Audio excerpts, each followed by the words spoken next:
Hello, Shena Puthenkot here. നമ്മൾ logical റീസണിങ്ങിൻ്റെ സെഷൻസാണ്. ഓക്കെ, സോ നമ്മൾ ഫാലസീസ് ആയിരുന്നു പറഞ്ഞുകൊണ്ടിരുന്നത്. ഇൻഫോർമൽ ഫാലസീസ് ആണ് പറഞ്ഞത്. നമ്മൾ 17 ഇൻഫോർമൽ ഫാലസീസ് ആണ് ഇതുവരെ പറഞ്ഞത്. Post hoc fallacy, cum hoc fallacy വരെയാണ് നമ്മൾ ലാസ്റ്റ് സെഷനിൽ പറഞ്ഞത്.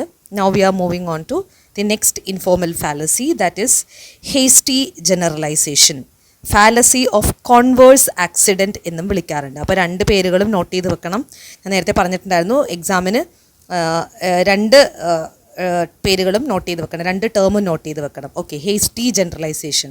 അവിടെ തന്നെ രണ്ട് വേർഡും ഇമ്പോർട്ടൻ്റ് ആണ്. ഹേസ്റ്റി എന്ന് വെച്ച് കഴിഞ്ഞാൽ എന്താണ്? പെട്ടെന്ന്. ജനറലൈസേഷൻ എന്ന് പറഞ്ഞാലോ ഒരു ജനറലൈസ്ഡ് ആയിട്ടുള്ള കാര്യത്തിലേക്ക് എത്തുക. ഞാനൊരു എക്സാമ്പിൾ പറഞ്ഞു കഴിഞ്ഞാൽ നിങ്ങൾക്ക് മനസ്സിലാവും. അതായത് ഇന്നത്തെ അയാളുടെ പ്രസംഗം വളരെ മോശമായിരുന്നു. ഓക്കെ, ഇന്നത്തെ അയാളുടെ പ്രസംഗം വളരെ മോശമായിരുന്നു, അതുകൊണ്ട് അയാളൊരു മോശം പ്രാസംഗികനാണ് എന്ന് പറയുകയാണെങ്കിൽ അതെന്താണ്?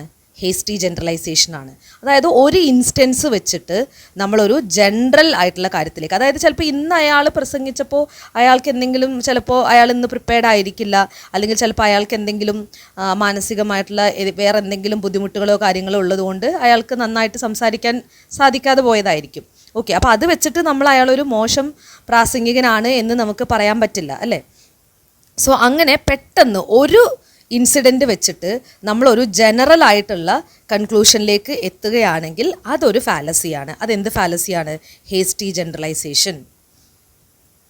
ഇനി 19th ക്വസ്റ്റ്യൻ നോക്കാം. സോറി, 19th ഫാലസി നോക്കാം. Fallacy of composition. ഓക്കെ, ഇവിടെ ഞാനൊരു എക്സാമ്പിൾ പറയാം. ഇത് ഫാലസി ഓഫ് കോമ്പോസിഷനും ഉണ്ട്, ഫാലസി ഓഫ് ഡിവിഷനും ഉണ്ട്. രണ്ടും ഒരുമിച്ച് മനസ്സിലാക്കേണ്ടതാണ്. അപ്പം ഞാൻ ആദ്യം ഫാലസി ഓഫ് കോമ്പോസിഷൻ്റെ എക്സാമ്പിൾ പറയാം. ഡെഫിനിഷനൊന്നും നിങ്ങൾ പഠിക്കേണ്ട. ഏത് ഫാലസിയുടെ ഡെഫിനിഷൻ നിങ്ങൾ പഠിക്കേണ്ട. എന്താണ് ആ ഫാലസി എന്ന് കൃത്യമായി മനസ്സിലായി കഴിഞ്ഞാൽ നിങ്ങൾക്ക് എക്സാമിന് ചോദിക്കുക, ഒരു എക്സാമ്പിൾ തന്നിട്ട് ഇത് ഏത് ഫാലസിയാണെന്നാണ്. അപ്പോൾ അത് മനസ്സിലാക്കണമെങ്കിൽ നിങ്ങൾക്ക് ഈ ഫാലസി എന്താണെന്ന് ക്ലിയർ ആയിട്ട് മനസ്സിലായിട്ടുണ്ടാവണം. Okay, fallacy of composition example പറയാം. അതായത് വലിയ കപ്പൽ ഉണ്ടാക്കിയേക്കുന്നത് ചെറിയ ചെറിയ മെറ്റൽ പീസസ് വെച്ചിട്ടാണ് എന്ന് ഞാൻ പറയുവാണ്. ഓക്കെ, ചെറിയ ചെറിയ കുഞ്ഞു മെറ്റൽ പീസസുകൾ ചേർത്താണ് ഈ കാണുന്ന വലിയ കപ്പൽ ഉണ്ടാക്കിയതെന്ന് ഞാൻ പറയുവാണ്.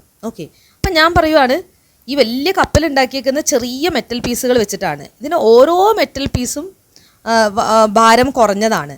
അപ്പോൾ അതുകൊണ്ട് ഈ വലിയ കപ്പലിനും ഭാരം കുറവായിരിക്കും എന്ന് പറയുന്നത് എന്താണ്? ഫാലസി അല്ലേ? ചെറിയ മെറ്റൽ പീസ്, ആ ഓരോ മെറ്റൽ പീസിനും ഭാരം കുറവാണ്, പക്ഷെ അതെല്ലാം കൂടി ചേർത്തുണ്ടാക്കി വലിയ കപ്പലിനും ഭാരം കുറവായിരിക്കും എന്ന് പറയുന്നത് എന്താണ്? Fallacy of composition. അതായത് ഓരോ ഇൻഡിവിജ്വൽ പാർട്ടും ചേർന്നിട്ട് വലിയതുണ്ടാവുമ്പോൾ ആ വലിയതിന് ചെറുതിൻ്റെ ക്വാളിറ്റി ആയിരിക്കും ഉണ്ടായിരിക്കുക എന്ന് പറയുന്നത് ഒരു തെറ്റല്ലേ? അപ്പോൾ കോമ്പോസിഷൻ, ചെറുത് ചേർന്നിട്ട് വലുതാവുമ്പോൾ ആ വലുതിന് ചെറുതിൻ്റെ ക്വാളിറ്റി ആയിരിക്കും ഉണ്ടായിരിക്കുക എന്ന് പറയുന്നത് ഫാലസി ഓഫ് കോമ്പോസിഷൻ. ഓക്കെ, അടുത്തത് ഫാലസി ഓഫ് ഡിവിഷനാണ്. നേരെ തിരിച്ചാണ്. ഓക്കെ, വലിയ കപ്പൽ, ആ കപ്പലിന് നല്ല ഭാരമുണ്ട്. ആ കപ്പൽ ഉണ്ടാക്കിയേക്കുന്നത് ചെറിയ ചെറിയ മെറ്റൽ പീസ് വെച്ചിട്ടാണ്. അപ്പോൾ കപ്പലിന് നല്ല ഭാരം ഉള്ളതുകൊണ്ട് അതിനുണ്ടാക്കിയേക്കുന്ന ഓരോ പാർട്ടിനും നല്ല ഭാരം ഉണ്ടാവും എന്ന് പറയുന്നതും ഫാലസിയാണ്. അതെന്താണ്? Fallacy of division. അതായത് വലുതെടുത്തിട്ട് ആ വലുതിൻ്റെ ക്വാളിറ്റി ചെറുതിനുണ്ടാവും എന്ന് പറയുന്നത് ഡിവിഷൻ. ചെറുതിൻ്റെ ക്വാളിറ്റി വലുതിനുണ്ടാവും എന്ന് പറയുന്നത് കോമ്പോസിഷൻ. ക്ലിയർ ആണല്ലോ? അപ്പോൾ വലുതിനെ ഡിവൈഡ് ചെയ്യുമ്പോൾ ആ ഡിവൈഡ് ചെയ്ത് ഓരോന്നിനും വലുതിൻ്റെ ക്വാളിറ്റി ഉണ്ടാവും എന്ന് പറയുന്ന ഫാലസി ഓഫ് ഡിവിഷൻ. ഓരോ ചെറുതെടുത്തിട്ട് അത് വെച്ചിട്ട് കമ്പൈൻ ചെയ്തത് അല്ലേ, ആ വലുതിനും അതിൻ്റെ ക്വാളിറ്റി ഉണ്ടാവും എന്ന് പറയുന്ന ഫാലസി ഓഫ് കോമ്പോസിഷൻ. രണ്ടും ഒരുമിച്ച് മനസ്സിലാക്കി വെക്കാം. ഓക്കെ, ഇവിടെ ഒരു എക്സാമ്പിൾ നോക്കിയേ. The boys in my neighbourhood. Boys എന്ന് പറയുമ്പോൾ വലുതാണ് അല്ലേ, ഒത്തിരി ബോയ്സ്. എല്ലാവർക്കും ക്രിക്കറ്റ് കളിക്കാൻ താല്പര്യമുണ്ട്. So my new neighbour John will like to play cricket with them. അതായത് എൻ്റെ നെയ്ബർഹുഡിലുള്ള എല്ലാ ബോയ്സിനും ക്രിക്കറ്റ് കളിക്കാൻ താല്പര്യമുണ്ട്. അതായത് അത് എന്താണ്? വലുതാണ് അല്ലേ. അതിനകത്ത് ഒരു ബോയ് ആണ് ആര്? ജോൺ. അപ്പോൾ ജോണിനും താല്പര്യം ഉണ്ടാവും എന്ന് പറയുമ്പോൾ എന്താണത്? Fallacy of division. ക്ലിയർ ആണല്ലോ? Next is equivocation. Okay, a logical fallacy that occurs when a word or phrase is used with multiple meaning in an argument. അതായത് ഒരു വാക്കിന് വ്യത്യസ്ത അർത്ഥങ്ങളുണ്ടെങ്കിൽ അവിടെ ഉണ്ടാവുന്ന ഒരു ഫാലസിയാണ് ഇക്വിവൊക്കേഷൻ എന്ന് പറയുന്നത്. ഇപ്പോൾ ഇവിടെ കൊടുത്തിരിക്കുന്ന എക്സാമ്പിൾ നിങ്ങൾക്ക് കറക്റ്റായിട്ട് അത് മനസ്സിലാക്കാൻ നിങ്ങളെ ഹെൽപ്പ് ചെയ്യുന്നതാണ്. Noisy children are a real headache. ഭയങ്കര ശബ്ദം ഉണ്ടാക്കുന്ന, ബഹളം ഉണ്ടാക്കുന്ന പിള്ളേർ ഒരു വല്ലാത്ത തലവേദന തന്നെയാണ് എന്ന് നമ്മൾ പറയുവാണ്. ആ തലവേദന കൊണ്ട് ഉദ്ദേശിക്കുന്നത് എന്താണ്? നമ്മുടെ ശരിക്കുള്ള തലവേദനയാണോ, ഫിസിക്കലായിട്ടുള്ള ഒരു തലവേദനയാണോ ഉദ്ദേശിക്കുന്നത്? അതൊരു ബുദ്ധിമുട്ടാണ് അല്ലെങ്കിൽ ഒരു ശല്യമാണെന്നുള്ളതാണ് അവിടെ ഉദ്ദേശിക്കുന്നത്, അല്ലേ? അതല്ലാതെ നമ്മൾ മരുന്ന് കഴിക്കേണ്ട രീതിയിലുള്ളൊരു തലവേദനയാണോ ഉദ്ദേശിക്കുന്നത്? അല്ല. ആ തലവേദന എന്ന് പറയുന്ന വാക്കിന് ശല്യം, ബുദ്ധിമുട്ട് എന്നൊക്കെ ഉള്ളൊരർത്ഥമാണ്, അതല്ലാതെ റിയൽ തലവേദനയല്ല. ഓക്കെ. ഇപ്പം നമ്മൾ പറയില്ല അവനൊരു വാഴയാണെന്ന് പറയുമ്പോൾ ആ വാഴയ്ക്ക് എന്താണ്, അവന് യൂസ്ലെസ് ആയിട്ടുള്ള ഒരാളാണെന്നുള്ള അർത്ഥമാണ് അവിടെ ഉദ്ദേശിക്കുന്നത്. പക്ഷെ അവിടെ നമ്മൾ ഫിസിക്കലായിട്ട് നമ്മൾ എന്താണ്, വാഴ എന്നുള്ള അർത്ഥം അവിടെ എടുക്കാൻ പറ്റില്ല. അപ്പോൾ ഒരേ വാക്കിനെ നമ്മൾ കോണ്ടെക്സ്റ്റിൽ രണ്ട് അർത്ഥങ്ങൾ വരുന്നുണ്ടെങ്കിൽ ആ മറ്റേ അർത്ഥം എടുക്കുകയാണെങ്കിൽ അവിടെ വരുന്ന ഫാലസിയാണ് എന്ത്, ഇക്വിവൊക്കേഷൻ എന്ന് പറയുന്നത്. അപ്പോൾ ഇവിടെ പറഞ്ഞേക്കുന്ന എക്സാമ്പിൾ നോക്കി, noisy children are a real head Ek. 2 aspirin will make a headache go away. Therefore 2 aspirin will make noisy children go away. അതൊരു തെറ്റല്ലേ? അതായത് ഭയങ്കര ബഹളം ഉണ്ടാക്കുന്ന പിള്ളേരെ ഒരു തലവേദനയാണ്, 2 ആസ്പിരിൻ കഴിച്ചു കഴിഞ്ഞാൽ തലവേദന പോവും. അപ്പോൾ 2 ആസ്പിരിൻ എടുത്തു കഴിഞ്ഞാൽ ഈ ബഹളം ഉണ്ടാക്കുന്ന പിള്ളേർ പോകും എന്ന് പറയുന്നത് ഒരു ഫാലസി അല്ലേ? കാരണം ഇവിടുത്തെ തലവേദനയും ശരിക്കുള്ള തലവേദനയും രണ്ടും രണ്ടാണ്. ഓക്കെ. അപ്പോൾ ഇത്രയാണ് ഇൻഫോർമൽ ഫാലസീസ് വരുന്നത്. അപ്പോൾ ഭയങ്കര ഇമ്പോർട്ടൻ്റ് ആയിട്ടുള്ളൊരു ടോപ്പിക്കാണ് ഇൻഫോർമൽ ഫാലസി. ഒന്നിൻ്റെയും ഡെഫിനിഷൻ പഠിച്ചു വെക്കേണ്ടതില്ല. എന്താണ് ആ ഫാലസി എന്നുള്ളത് മനസ്സിലാക്കി കഴിഞ്ഞാൽ നിങ്ങൾക്ക് ഈസി ആയിട്ട് മാർക്ക് സ്കോർ ചെയ്യാൻ പറ്റുന്ന ഒരു ഏരിയയാണ് ലോജിക്കൽ റീസണിങ്ങിലെ ഈ ഫാലസി എന്ന് പറയുന്ന ഏരിയ, ഇൻഫോർമൽ ഫാലസീസ്. ഇനി നമുക്ക് ഫോർമൽ ഫാലസീസിലേക്ക് പോവാം. Okay. Formal fallacies are flaws in deductive argument. Okay. അപ്പോൾ ഫോർമൽ ഫാലസി എന്ന് പറയുന്നത് ഡിഡക്റ്റീവ് ആർഗ്യുമെൻറ്റിൽ വരുന്ന ഫാലസിയാണ്. ഓക്കെ. അപ്പോൾ ഒന്നാമത്തെ ഫോർമൽ ഫാലസി നോക്കാം. Illicit major is fallacy of illicit major term ആണ് ഫസ്റ്റ് ഫോർമൽ ഫാലസി. ഈ ഫോർമൽ ഫാലസി അത്ര അധികം ചോദിച്ചു കണ്ടിട്ടില്ല, പക്ഷെ എന്നാലും നമ്മൾ പഠിച്ചിരിക്കണം. Illicit major is a formal fallacy committed in a categorical syllogism that is invalid because its major term is undistributed in the major premise but distributed in the conclusion. ഇതൊക്കെ കേൾക്കുമ്പോൾ നിങ്ങൾക്ക് മൊത്തം കൺഫ്യൂഷനായിട്ട് തോന്നും. ഇത്രയേ ഉള്ളൂ. നിങ്ങൾ മേജർ ടേമും മൈനർ ടേമും മിഡിൽ ടേമും ഒക്കെ എന്താണെന്ന് പഠിച്ചിട്ടുണ്ട്, അല്ലേ? മേജർ ടേം എന്താണ്? കൺക്ലൂഷൻ്റെ പ്രെഡിക്കേറ്റ് ആണ് മേജർ ടേം. അതായത് കൺക്ലൂഷനിൽ therefore men are mortal എന്ന് പറയുമ്പോൾ മോർട്ടൽ ആണ് മേജർ ടേം. എന്താണ് മൈനർ ടേം? കൺക്ലൂഷൻ്റെ സബ്ജക്റ്റ് ആണ് മൈനർ ടേം. അതായത് therefore men are mortal എന്നുള്ളത് എൻ്റെ കൺക്ലൂഷൻ ആണെങ്കിൽ മോർട്ടൽ എന്നുള്ളത് മേജർ ടേമും മെൻ എന്നുള്ളത് മൈനർ ടേമും. ഇനി ഇങ്ങനെ ഒരു കൺക്ലൂഷനിലേക്ക് എത്താൻ വേണ്ടിയിട്ട് 2 പ്രിമൈസ് ഞാൻ എടുത്തിട്ടുണ്ടാവുമല്ലോ. ആ 2 പ്രിമൈസിലും കോമൺ ആയിട്ട് കാണുന്ന ടേം ആയിരിക്കും എന്ത്? Middle term. അത് ക്ലിയർ ആണല്ലോ? അത് നമ്മൾ മുന്നേ ക്ലാസ്സിൽ പറഞ്ഞിട്ടുണ്ട്. ഓക്കെ. ഇനി ഈ മേജർ ടേം വരുന്നൊരു പ്രിമൈസ് ഉണ്ടാവുമല്ലോ. അതായത് ഇപ്പോൾ ഓൾ മെൻ ആർ മോർട്ടൽ എന്ന് പറയുമ്പോൾ ആ മോർട്ടൽ എന്ന് പറയുന്ന വേർഡ് വരുന്ന ഒരു പ്രിമൈസും മെൻ എന്ന് പറയുന്ന വേർഡ് വരുന്ന ഒരു പ്രിമൈസും ഉണ്ട്, അല്ലേ? 2 പ്രിമൈസാണ് നമുക്ക് ടോട്ടൽ ഉള്ളത്. അപ്പോൾ ആ 2 പ്രിമൈസും ഉണ്ട്. ഞാനിവിടെ ആ ഒരു എക്സാമ്പിൾ എടുക്കാം. നമ്മൾ മുന്നേ കണ്ട ഒരു എക്സാമ്പിൾ ഉണ്ടല്ലോ, ഞാൻ ആ എക്സാമ്പിൾ തന്നെ എടുക്കുമ്പോൾ നിങ്ങൾക്ക് കുറച്ചും കൂടെ ക്ലാരിറ്റി കിട്ടും. അപ്പോൾ ഓൾ ഗ്രീക്സ് ആർ മോർട്ടൽ എന്നുള്ളതാണ് എൻ്റെ കൺക്ലൂഷൻ. അപ്പോൾ മോർട്ടൽ എന്ന് പറയുന്ന മേജർ പ്രിമൈസും ഗ്രീക്സ് എന്ന് പറയുന്നത് മോർട്ടൽ എന്ന് പറയുന്ന മേജർ പ്രിമൈസും ഗ്രീക്സ് എന്ന് പറയുന്നത് മേജർ പ്രിമൈസ് അല്ല, മോർട്ടൽ എന്ന് പറയുന്ന മേജർ ടേമും ഗ്രീക്ക് എന്ന് പറയുന്ന മൈനർ ടേമുമാണ്. ഓക്കെ. ഇനി ഈ മോർട്ടൽ എന്ന വേർഡ് വരുന്ന പ്രിമൈസ് അതേതാണ്? All humans are mortal. അതാണ് മേജർ പ്രിമൈസ് എന്ന് പറയുന്നത്. ഇനി ഗ്രീക്സ് എന്ന് പറയുന്ന മൈനർ ടേം വരുന്ന പ്രിമൈസ് അതേതാണ്? All Greeks are humans. അതാണ് മൈനർ പ്രിമൈസ് എന്ന് പറയുന്നത്. അപ്പോൾ മേജർ ടേം വരുന്ന പ്രിമൈസിനെ മേജർ പ്രിമൈസ് എന്നും മൈനർ ടേം വരുന്ന പ്രിമൈസിനെ മൈനർ പ്രിമൈസ് എന്നും വിളിക്കും. ഓക്കെ. അപ്പോൾ മേജർ ടേം വരുന്ന premise major premise, minor term വരുന്ന പ്രിമൈസ് മൈനർ പ്രിമൈസ്. ഇനി നമുക്ക് ആ എക്സാമ്പിളിലേക്ക് തിരിച്ചു പോവാം. ആ ഒരു ഐഡിയ കിട്ടാൻ വേണ്ടിയിട്ടാണ് ഞാനത് ഒന്നുകൂടെ പറഞ്ഞത്. ഓക്കെ. ഇനി ഇവിടെ നോക്കിയേ, നമ്മുടെ major term is undistributed in the major premise. എന്താണ് ഈ മേജർ ടേം അൺഡിസ്ട്രിബ്യൂട്ടഡ് എന്ന് പറയുന്നത്? ഡിസ്ട്രിബ്യൂഷൻ നമ്മൾ പറഞ്ഞിട്ടുണ്ട്. ഇപ്പം ഞാൻ പറയുവാണ് എൻ്റെ മേജർ ടേം മോർട്ടൽ ആണെന്ന് വിചാരിച്ചോ. ഓക്കെ. അപ്പോൾ ഓൾ മെൻ ആർ മോർട്ടൽ എന്നാണ് എൻ്റെ മേജർ പ്രിമൈസ് എന്ന് വിചാരിച്ചോ. ഓൾ മെൻ ആർ മോർട്ടൽ എന്നാണ് എൻ്റെ മേജർ പ്രിമൈസ്. അപ്പോൾ മേജർ പ്രിമൈസ് എന്ന് പറയുമ്പോൾ അവിടെ എൻ്റെ മേജർ ടേം മോർട്ടൽ ആണെന്നും വിചാരിച്ചോ. Major premise all men are mortal. ഇനി എൻ്റെ മേജർ ടേം മോർട്ടലുമാണ്. ഓക്കെ, അവിടെ ആ മേജർ പ്രിമൈസിൽ മോർട്ടൽ എന്ന് പറയുന്നതിന് ഡിസ്ട്രിബ്യൂഷൻ ഉണ്ടോ? ഇല്ല. ഓളിൽ മെന്നിനാണ് ഡിസ്ട്രിബ്യൂഷൻ ഉള്ളത്. ഇനി അതുപോലെ some mortal are not men എന്നുള്ളതാണ് എൻ്റെ മേജർ പ്രിമൈസ് എന്ന് വിചാരിച്ചോ. മോർട്ടൽ ആണ് മേജർ ടേം എങ്കിൽ അവിടെ മോർട്ടലിന് ഡിസ്ട്രിബ്യൂഷൻ ഇല്ല. ഏതിന് മാത്രമേ ഡിസ്ട്രിബ്യൂഷൻ ഉള്ളൂ? നോട്ട് കഴിഞ്ഞിട്ടുള്ളതിന് മാത്രമേ ഡിസ്ട്രിബ്യൂഷൻ ഉള്ളൂ അല്ലേ? അപ്പോൾ ഓൾ എടുക്കുമ്പോഴും സം നോട്ട് എടുക്കുമ്പോഴും ഡിസ്ട്രിബ്യൂഷനിൽ വ്യത്യാസമുണ്ട്. അതും നമ്മൾ കണ്ടതാണല്ലേ. അപ്പോൾ ഞാൻ എടുക്കുന്ന മേജർ പ്രിമൈസിൽ മേജർ ടേം ഡിസ്ട്രിബ്യൂട്ടഡ് ആയിരിക്കണം. അതായത് ഇപ്പോൾ എൻ്റെ മേജർ ടേം മോർട്ടൽ ആണെന്ന് വിചാരിച്ചോ. അപ്പോൾ എൻ്റെ major premise all men, all mortal are men എന്ന് വന്നാൽ ഓക്കെയാണ്. പക്ഷേ ഓൾ മെൻ ആർ മോർട്ടൽ വന്നു കഴിഞ്ഞാൽ ഡിസ്ട്രിബ്യൂഷൻ ഇല്ല. ഇനി നോ മെൻ ആർ മോർട്ടൽ വന്നാലും കുഴപ്പമില്ല. കാരണം നോയുടെ കേസിൽ മെന്നിനും മോർട്ടലിനും ഡിസ്ട്രിബ്യൂഷൻ ഉണ്ട്. അതുപോലെ തന്നെ സം മെൻ ആർ മോർട്ടൽ അതും എടുക്കാം. അവിടെ മെന്നിനും മോർട്ടലിനും ഡിസ്ട്രിബ്യൂഷൻ ഉണ്ട്. അപ്പോൾ അവിടെ പ്രശ്നം വരുന്നില്ല. ഓക്കെ, അപ്പോൾ ഞാൻ എടുക്കുന്ന മേജർ പ്രിമൈസിൽ എൻ്റെ മേജർ ടേം ഡിസ്ട്രിബ്യൂട്ടഡ് ആയിരിക്കണം. ഇനി അങ്ങനെ ഡിസ്ട്രിബ്യൂട്ടഡ് ആയില്ലെങ്കിൽ സംഭവിക്കുന്ന ഫാലസിയാണ് fallacy of illicit major term എന്ന് പറയുന്നത്. അതായത് എൻ്റെ മേജർ ടേം മേജർ പ്രിമൈസിൽ ഡിസ്ട്രിബ്യൂട്ടഡ് ആയിരിക്കണം. അപ്പോൾ ഡിസ്ട്രിബ്യൂട്ടഡ് അല്ലാത്ത രണ്ട് കോണ്ടെക്സ്റ്റ് മാത്രമേ ഉള്ളൂ. നോ വന്നാലും സമ്മ് വന്നാലും രണ്ടും ടേമിനും ഡിസ്ട്രിബ്യൂഷൻ ഉണ്ട്. അപ്പോൾ അവിടെ ആ കൺഫ്യൂഷൻ ഇല്ല. ഓള് വന്നാലും സം നോട്ട് വന്നാലും ആണ് നമ്മൾ ശ്രദ്ധിക്കേണ്ടത്. ഓള് വന്നാൽ സബ്ജക്റ്റായിട്ട് മേജർ ടേം വന്നാലാണ് ഡിസ്ട്രിബ്യൂഷൻ കിട്ടുള്ളൂ. ഇനി സം നോട്ടാണെങ്കിലോ, സം നോട്ടാണെങ്കിൽ എൻ്റെ മേജർ ടേം എവിടെ വരണം? പ്രെഡിക്കേറ്റ് ആയിട്ട് വരണം. എന്നാലാ ഡിസ്ട്രിബ്യൂഷൻ ഉണ്ടാവുള്ളൂ. അതായത് some men are not mortal എന്ന് വന്നാലാണ് മോർട്ടലിൻ്റെ ഡിസ്ട്രിബ്യൂഷൻ ഉള്ളൂ. അതുപോലെ ഓൾ വന്നാലോ ഓൾ മോർട്ടൽ ആർ മെൻ എന്ന് വന്നാലാണ് മോർട്ടലിൻ്റെ ഡിസ്ട്രിബ്യൂഷൻ ഉള്ളൂ. ബാക്കി നോയ് വന്നാലും സമ്മ് വന്നാലും പ്രശ്നമില്ല. സബ്ജക്റ്റ് ആയിട്ട് വന്നാലും പ്രെഡിക്കേറ്റ് ആയിട്ട് വന്നാലും വിഷയമില്ല. കാരണം രണ്ടിനും ഡിസ്ട്രിബ്യൂഷൻ ഉണ്ട് എന്ന് നമ്മൾ കൃത്യമായിട്ട് മനസ്സിലാക്കിയതാണ്. I hope this is clear. ഇത് കുറച്ച് കൺഫ്യൂഷൻ ഉണ്ടാവും. നിങ്ങളിത് എഴുതിയും വരച്ചും എങ്ങനെയാണെന്ന് വെച്ച് കഴിഞ്ഞാൽ പഠിക്കാം.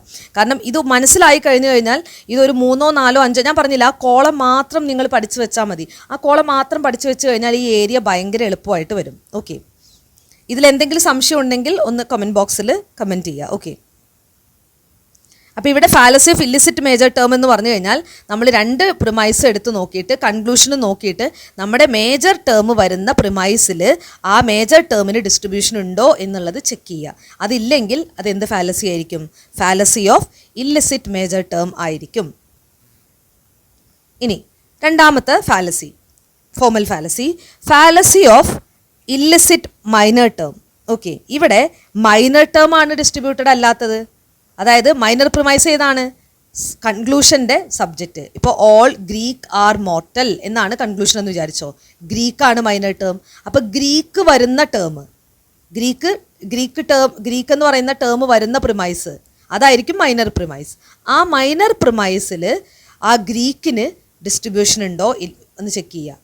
അപ്പോൾ ഓൾ ഗ്രീക്ക് ആർ മെൻ എന്ന് വന്നു കഴിഞ്ഞാൽ അവിടെ ഡിസ്ട്രിബ്യൂഷൻ ഉണ്ട്. അതേസമയം ഓൾ മെൻ ആർ ഗ്രീക്ക് എന്ന് വന്നാലോ ഗ്രീക്കിന് ഡിസ്ട്രിബ്യൂഷൻ ഇല്ല. അങ്ങനെ വന്നു കഴിഞ്ഞാൽ അത് fallacy of illicit minor term ആയി. അതായത് മൈനർ ടേം വരുന്ന പ്രിമൈസായ മൈനർ പ്രിമൈസിൽ ഈ മൈനർ ടേമിന് ഡിസ്ട്രിബ്യൂഷൻ ഉണ്ടോ എന്നുള്ളത് ചെക്ക് ചെയ്യുക. ക്ലിയർ ആണല്ലോ? Okay, next is appeal to probability fallacy. അതായത് നമ്മൾ ഒരു പ്രോബബിലിറ്റീനെ ബേസ് ചെയ്തിട്ട് നമ്മളൊരു കൺക്ലൂഷനിലേക്ക് പോകുന്നതിനെയാണ് അപ്പീൽ ടു പ്രോബബിലിറ്റി ഫാലസി എന്ന് പറയുന്നത്. അതായത് ഇത് ഇന്നലെ ഇങ്ങനെ സംഭവിച്ചു, അപ്പോൾ അതുകൊണ്ട് നാളെ അങ്ങനെ തന്നെ സംഭവിക്കും നിർബന്ധമില്ല. അതൊരു പ്രോബബിലിറ്റീനെ ബേസ് ചെയ്തിട്ട് നമ്മൾ പോയൊരു കൺക്ലൂഷനാണ്. അത് ശരിയാവണം എന്നൊരു നിർബന്ധവും ഇല്ല അല്ലേ. ഇപ്പം ഇന്നലെ ഇങ്ങനെ സംഭവിച്ചുകൊണ്ട് നാളെയും ഇങ്ങനെ തന്നെ സംഭവിക്കണം എന്ന് നിർബന്ധമില്ല. ഓക്കെ, അപ്പോൾ അതൊരു പ്രോബബിലിറ്റീനെ ബേസ് ചെയ്തിൽ പറയുമ്പോഴും അതും എന്ത് തന്നെയാണ്? ഒരു ഫാലസി തന്നെയാണ്. നെക്സ്റ്റ് ഫാലസിയാണ് മാസ്ക്ഡ് മാൻ ഫാലസി. മാസ്ക് ഇട്ട് കഴിഞ്ഞാൽ എന്താ പ്രശ്നം? ഇപ്പം നമ്മൾ ഈ കോവിഡിൻ്റെയൊക്കെ സമയത്ത് മാസ്ക് ഇട്ട് കഴിയുമ്പോൾ നമ്മൾ വിചാരിക്കും നമ്മൾ ഒരാളാണെന്ന് വിചാരിച്ച് അടുത്തേക്ക് ചെല്ലുമ്പോഴായിരിക്കും മനസ്സിലാവും നമ്മൾ ഉദ്ദേശിച്ച ആളല്ല എന്ന് അല്ലേ. അപ്പോൾ അങ്ങനെ ഐഡൻറ്റിറ്റി സബ്സ്റ്റിറ്റ്യൂഷൻ വരാൻ സാധ്യതയുണ്ട്. അതായത് നമ്മൾ ഒന്നിനെ കാണുമ്പോൾ മറ്റേതാണെന്ന് വിചാരിക്കുക.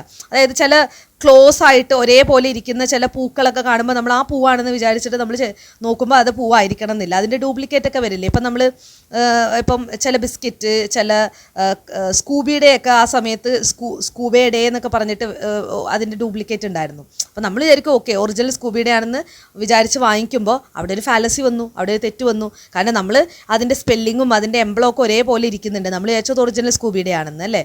അപ്പോൾ അങ്ങനെ വാങ്ങിക്കുന്ന സമയത്ത് ഒറിജിനൽ സ്കൂബിയുടെ അല്ല, അപ്പോൾ അതിൻ്റെ ക്വാളിറ്റി ഡിഫറൻസ് കാണും. അപ്പം അങ്ങനെ ഐഡൻറ്റിറ്റി സബ്സ്റ്റിറ്റ്യൂഷനെയാണ് മാസ്ഡ് മാൻ ഫാലസി എന്ന് പറയാം. ഓക്കെ, ഇനി അടുത്തത് non sequitur, conclusion not drawn from the premises. നമ്മുടെ പ്രിമൈസിൽ നിന്നല്ലാത്തൊരു കൺക്ലൂഷൻ ഡ്രോ ചെയ്യുമ്പോൾ അതിനെ വിളിക്കുന്ന പേരാണ് ഫാലസി ഓഫ് നോൺ സെക്വിറ്റർ.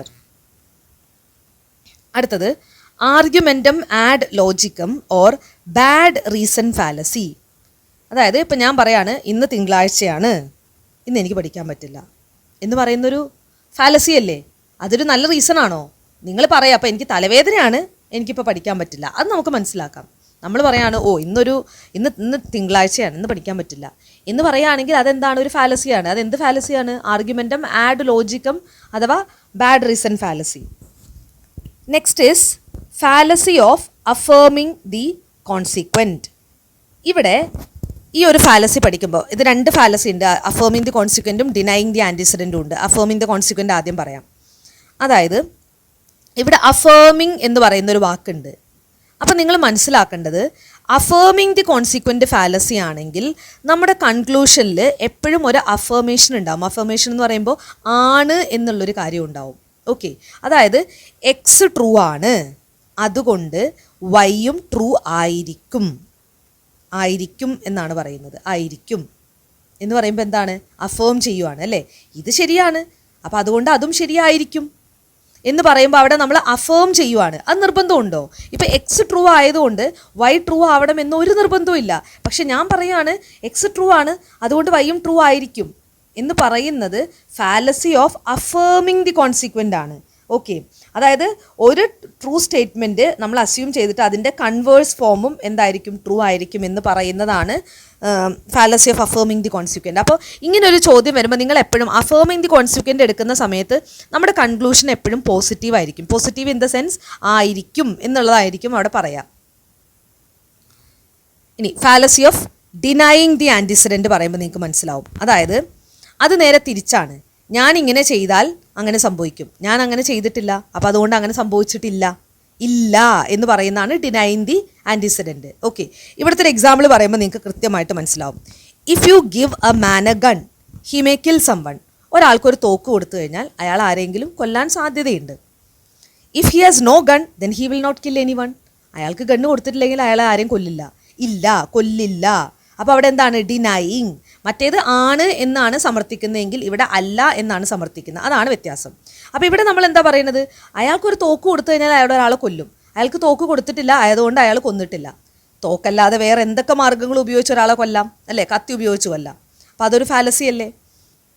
ഈ ഫാലസിക്ക് പറയുന്ന പേരാണ് fallacy of denying the antecedent എന്ന് പറയുന്നത്. ഇനി 9ാമത്തെ ഫാലസിയാണ് എക്സിസ്റ്റൻഷ്യൽ ഫാലസി.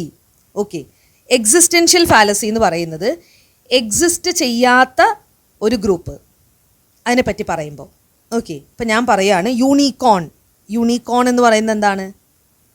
അതൊരു ഇമാജിനറി ആയിട്ടുള്ള സംഭവമാണ് അല്ലേ. ഇപ്പം യൂണിക്കോൺ എന്ന് പറയുന്നൊരു സംഭവം ഇല്ല.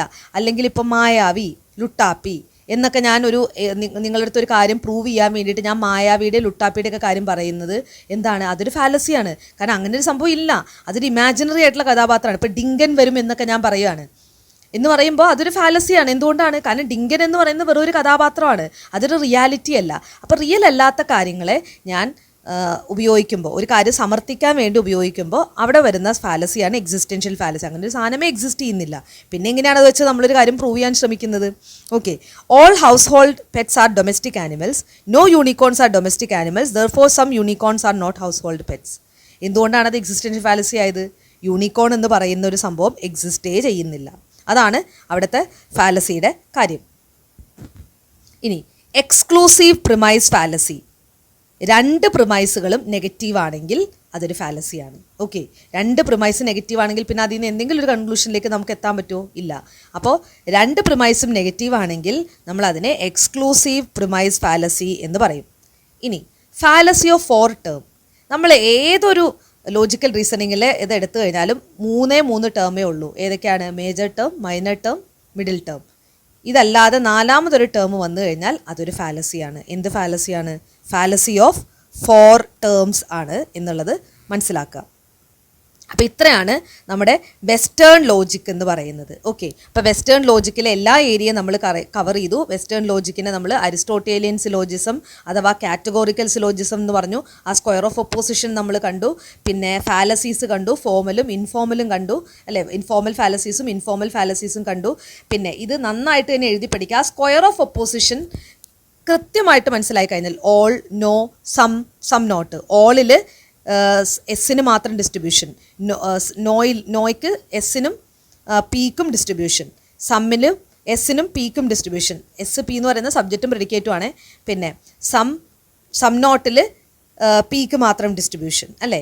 ഈ കാര്യം കൃത്യമായിട്ട് മനസ്സിലായി കഴിഞ്ഞാൽ ഇത് വളരെ എളുപ്പമുള്ളൊരു ഏരിയ ആണ്. ഇത് 2, 3, 4 തവണ വരച്ച് തന്നെ പഠിക്കുക എന്നുള്ളതാണ്. ഓക്കെ, പിന്നെ അതുപോലെ ഓളും നോയും ഒരുമിച്ച് ട്രൂ ആവില്ല, പക്ഷേ വേണമെങ്കിൽ ഒരുമിച്ച് ഫോൾസ് ആവാം.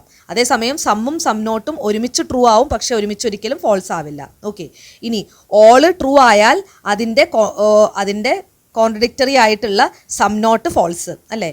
ഇനി നോ ട്രൂ ആയാൽ അതിൻ്റെ കോൺട്രഡിക്റ്ററി ആയിട്ടുള്ള സമ്മ് ഫോൾസ്. ഓക്കെ, ഇനി സബോൾട്ടർനേഷൻ എന്തായിരുന്നു? ഓള് ട്രൂ ആയാൽ അതിൻ്റെ താഴെ കിടക്കുന്ന സമ്മ് ട്രൂ, നോ ട്രൂ ആയാൽ അതിൻ്റെ താഴെ കിടക്കുന്ന സം നോട്ടും ട്രൂ. ഇത്തരം കാര്യങ്ങളാണ് നമ്മൾ മനസ്സിലാക്കിയത്. ഓക്കെ, അപ്പോൾ ഓളും നോയും തമ്മിലുള്ള ബന്ധത്തിനെ കോൺട്രറി എന്നും സമ്മും സം നോട്ടും തമ്മിലുള്ള ബന്ധത്തിനെ സബ് കോൺട്രറി എന്നും വിളിക്കും. ഇനി ഓളും സം നോട്ടും നോയും സമ്മും തമ്മിലുള്ള ബന്ധമോ അത് കോൺട്രഡിക്റ്ററി, ഒന്ന് ട്രൂ ആണെങ്കിൽ മറ്റേത് ഫോൾസ് എന്നുള്ള കാര്യം മനസ്സിലാക്കുക. അപ്പോൾ ഇത്രയും കാര്യം മനസ്സിലായി കഴിഞ്ഞാൽ ഈ ഒരു വെസ്റ്റേൺ ലോജിക്കിൻ്റെ ഏരിയ നമ്മൾ ക്ലിയർ ആയിട്ട് മനസ്സിലാക്കി എന്നുള്ളതാണ്. പിന്നെ ആ സ്ക്വയർ ഓഫ് ഒപ്പോസിഷൻ വരച്ച് തന്നെ പഠിക്കുക, അത് വളരെ ഇമ്പോർട്ടൻ്റ് ആണ്. ഡിസ്ട്രിബ്യൂഷനും മറ്റു കാര്യങ്ങളൊക്കെ നന്നായിട്ട് തന്നെ കൃത്യമായിട്ട് തന്നെ മനസ്സിലാക്കുക. ഓക്കെ, അപ്പോൾ നമ്മൾ നെക്സ്റ്റ് ക്ലാസ്സിൽ ഇന്ത്യൻ ലോജിക് ആയിരിക്കും ഡിസ്കസ് ചെയ്യുന്നത്. Okay, thank you.